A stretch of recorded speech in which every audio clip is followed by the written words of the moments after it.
Good morning, students. I am Ravi Ranjan, and today I am going to teach a new topic of English, which name is time and tense. What is time and tense, and how many differences between time and tense we learn today with a great interest. First of all, I have to write here time and tense. Okay, time and tense are the word. Time और tense एक word है, ठीक है, words हैं which have relations, जिसके पास relation तो है but वो दोनों डिफरेंट है. इन द सेंस क्या कि रिलेशन होते हुए भी वो लोग एक दूसरे से रिलेशन तो बनाते हैं, एक दूसरे के साथ रहते हैं, लेकिन वो लोगों को वो दोनों के बीच में एक बहुत बड़ा अंतर होता है. ठीक है, हम लोग चलते हैं क्या अंतर है, सबसे पहले हम लोग जानेंगे.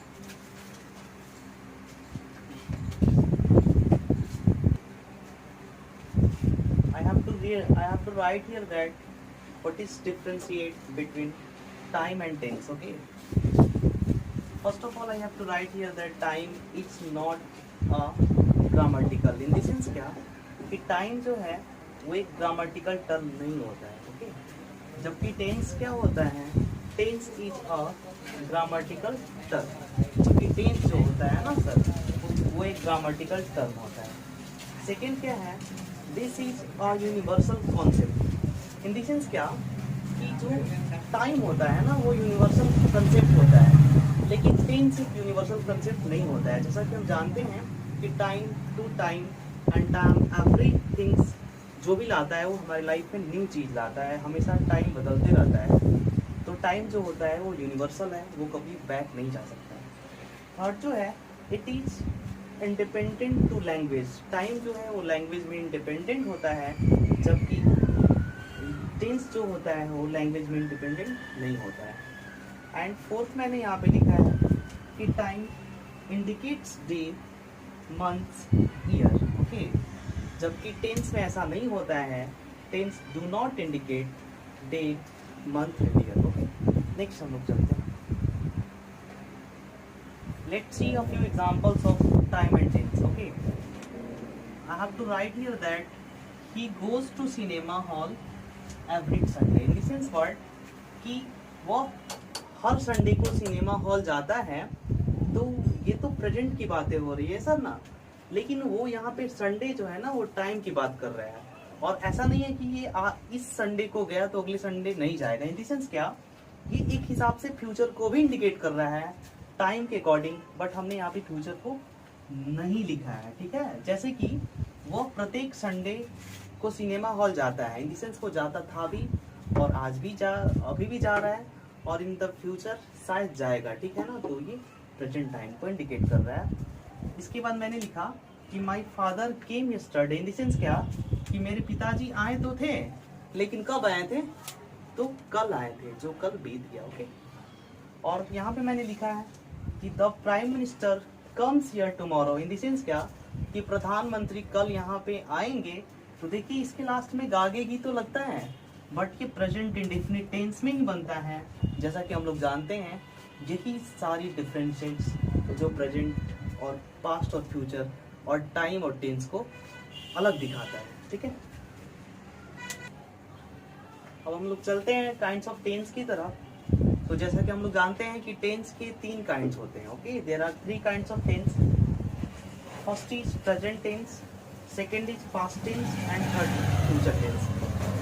We all know that present tense का मतलब वर्तमान काल होता है, पास्ट टेंस का मतलब भूतकाल होता है और फ्यूचर टेंस का मतलब भविष्य काल होता है. ठीक है, और हम लोग आगे चलते हैं. सबसे पहले हम लोग पढ़ेंगे कि प्रेजेंट टेंस क्या होता है और इनके कितने काइंड्स होते हैं. ठीक है, तो हम लोग चल रहे हैं कि प्रेजेंट टेंस क्या होते हैं और इनके कितने काइंड्स होते हैं. Okay,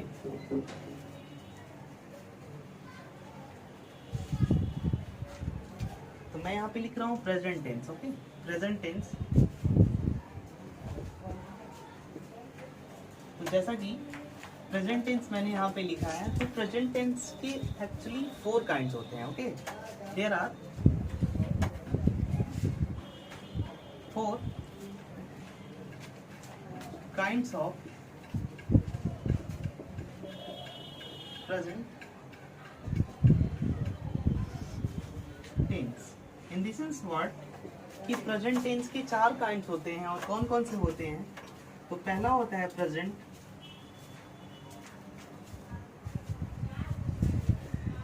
indefinite tense,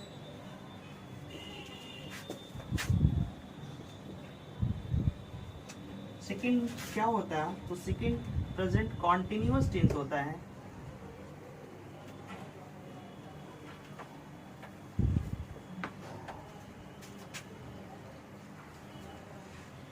okay.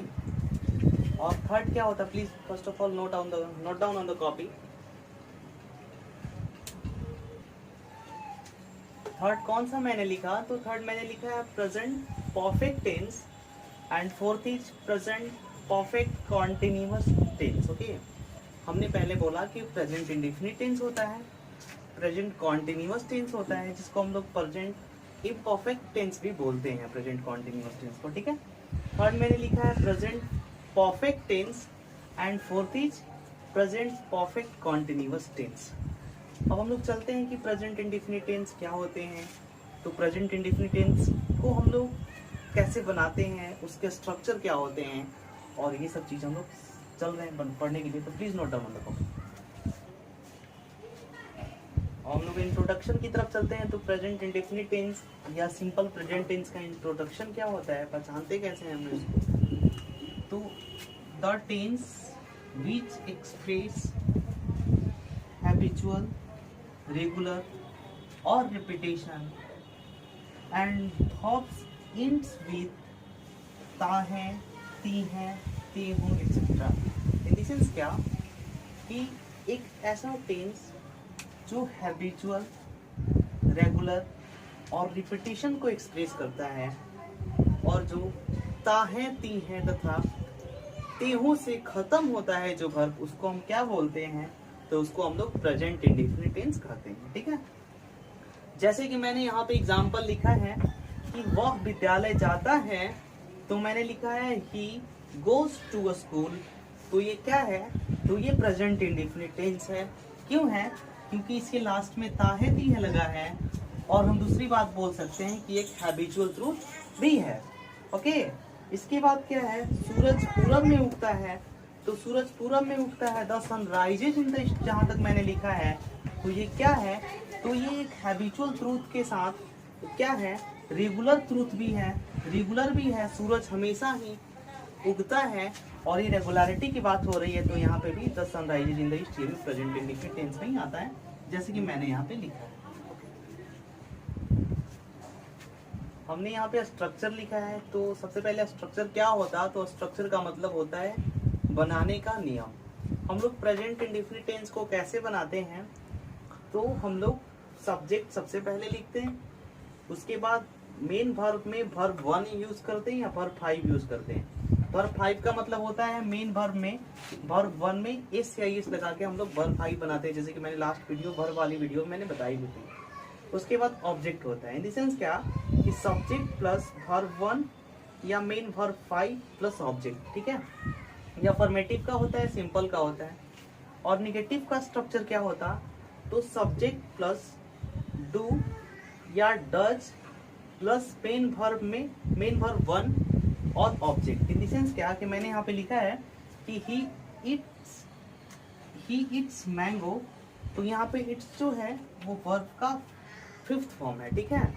और यहाँ पे मैंने he does not it mango लिखा है। इसका मतलब क्या कि जब निगेटिव आता है, निगेटिव का मतलब नकारात्मक होता है, जब नहीं होता है, तो यहाँ पे हम लोग प्रेजेंट इंडेफिनिट टेंस में डू डज का यूज करते हैं, ठीक है। और ये थर्ड पर्सन सिंगुलर नंबर होने के चलते यहाँ पे हम लोग डज का यूज करते हैं, ठीक है।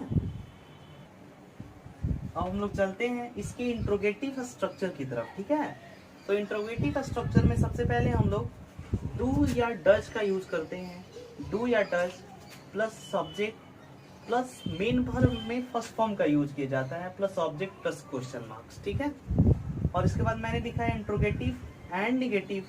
तो इंट्रोगेटिव एंड निगेटिव में क्या होगा, पहले डू डज ही होगा, फिर सब्जेक्ट होगा, फिर नॉट होगा, फिर मेन वर्ब 1 होगा, फिर ऑब्जेक्ट होगा और फिर क्वेश्चन मार्क्स होगा। जैसे कि मैंने यहाँ पे एग्जांपल के तौर पे लिखा भी है कि do I play, in the sense क्या कि क्या मैं खेलता हूँ और उसके बाद मैंने क्वेश्चन मार्क्स का यूज किया है। तो ये क्या है, तो ये प्रेजेंट इंडेफिनिट टेंस का इंट्रोगेटिव सेंटेंस है। और इसके बाद मैंने यहाँ पे लिखा कि do we not eat, in the sense क्या कि ये इंट्रोगेटिव तो है सर, लेकिन इंट्रोगेटिव का निगेटिव है। ठीक है, अब हम लोग चलते हैं कुछ इसके स्पेशल रूल की तरफ। ठीक है, अब हम लोग उसके बाद नियम तो पढ़ लिए, स्ट्रक्चर तो पढ़ लिए, लेकिन हम लोग रूल की तरफ चलते हैं। कुछ प्रेजेंट इंडेफिनिट टेंस में कुछ स्पेशल रूल्स भी हैं। ठीक है, जिसको हम लोग जानेंगे और समझेंगे भी। ठीक है, पहला होता है हैबिचुअल ट्रूथ। ठीक है, पहला होता है हैबिचुअल ट्रूथ। दूसरा होता है प्रिंसिपल। प्रिंसिपल का मतलब यहाँ पे सिद्धांत हुआ। ठीक है, प्रिंसिपल का मतलब सिद्धांत। और तीसरा हुआ परमानेंट एक्टिविटी सॉरी, जिसका मतलब होता है कि हम लोग हमेशा कौन सी क्रियाकलाप करते हैं। जैसे कि मैंने यहाँ पे एग्जाम्पल लिखा है कि the sun rises in the east, in the sense क्या, this is in habitual truth which we can say that universal truth also. Okay, second is 2 and 2 makes 4, in the sense क्या, ये एक principal है कि 2 और 2 जो होता है भैया वो क्या होता है, तो 4 होता है। इसके बाद है water boils at 10 degree Celsius, ये भी एक प्रेजेंट इंडेफिनिट टेंस के अंतर्गत आता है, to boils at 10 degree Celsius. Okay, thank you so much. चलते हैं आगे, हम लोग रूल नंबर 2 की तरफ चलते हैं।